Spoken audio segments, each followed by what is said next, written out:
Kuremaa mõis. Kuremaa mõisa esmamainimine toimus juba 16. sajandil.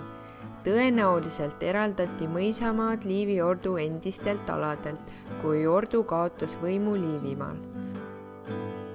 Kompleksi lähedal asub ka Liivi ordu tugipunkt, Laiuse linnus. Kuni 19. sajandi alguseni vahetusid mõisa omanikud pidevalt. Kehv majandamine viis pankrotini ja see müüdi. Uue omaniku Alexander von Ottingeni käe all hakati keskust arendama ning kompleks sai oma praeguse suursuguse ilme. Ka tänaseni säilinud mõisa peahoone kerkis just sellel perioodil.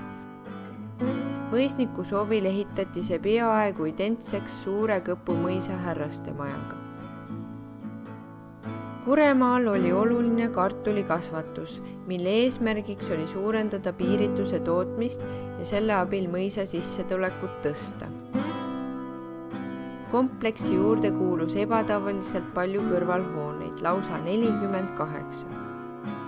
Kusjuures enne pankrotti äraostmisel oli neid vaid 18.